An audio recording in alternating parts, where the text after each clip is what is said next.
আসসালামু আলাইকুম। বেগুন আলু দিয়ে সবজি রান্না করব। সবাই পারে, সব মহিলারা মেয়েরা সবাই পারে, তারপরে একটু ভিন্নভাবে দেখাবো আর কি। আমি এখানে এইভাবে বেগুনগুলো কেটে নিয়েছি আর 2টা আলু দিয়েছি, স্লাইস করে কেটে নিয়েছি। এই যেভাবে কেটে নিয়েছি দেখেন। একটু সামান্য পরিমাণ তেল দিয়ে পেঁয়াজ বেরেস্তা করে নেব। বেশি পেঁয়াজ দিইনি, 2-3টা পেঁয়াজ দিয়েছি। বেশি পেঁয়াজ দিলে তরকারি মিষ্টি হয়ে যায়।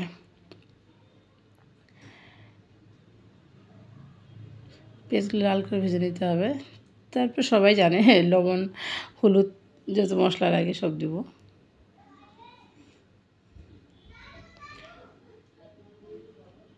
পেঁয়াজটা হালকা যখন ভাজা হয়ে যায় তখন লবণটা দিলে পেঁয়াজটা পরবর্তীতে ভাজতে ভাজতে যখন তরকারি হয়ে আসে তখন পেঁয়াজটা একেবারে গলে নিমিশ হয়ে যায়। রসুন বাটা, আদা বাটা,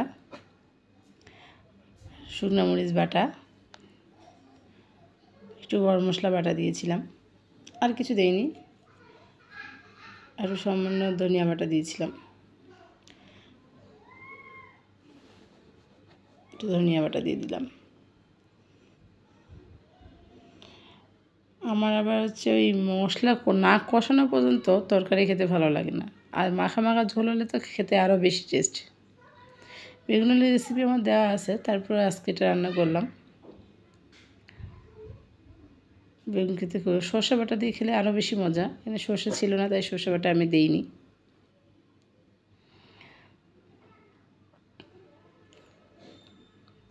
আলুগুলো স্লাইস করে কাটছিলাম, আলুগুলো দিয়ে দিলাম।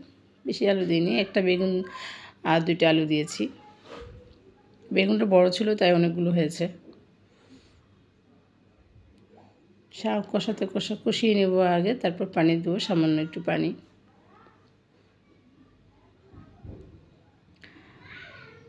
ধনেপাতা টমেটোর সিজন চলে গেলে তরকারি মনে হয় যে স্বাদেই থাকে না। শীতেই তরকারি খেতে খুব মজা, বাসি তরকারি আরও বেশি মজা। মাছ দিয়ে বেগুন রান্না করলে পরের দিন সকালে খেতে খুবই টেস্ট লাগে। সামান্য একটু পানি দিয়ে আমি ঢেকে দেব।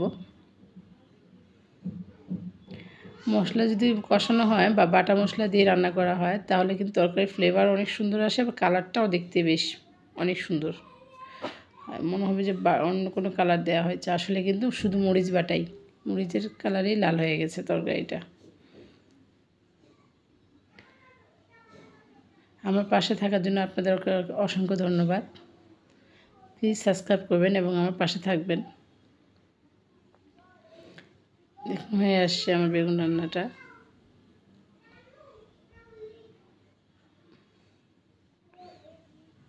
অনেক সুন্দর দেখাচ্ছে, তাই না?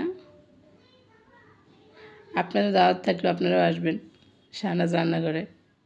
এবার দারুণ দারুণ রান্না করে আপনাদের খাওয়াবো। এতক্ষণ আমার সঙ্গে থাকার জন্য আপনাদেরকে অসংখ্য ধন্যবাদ।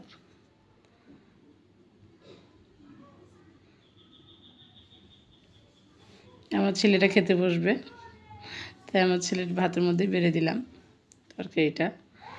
আসসালামু আলাইকুম ভিউয়ার্স।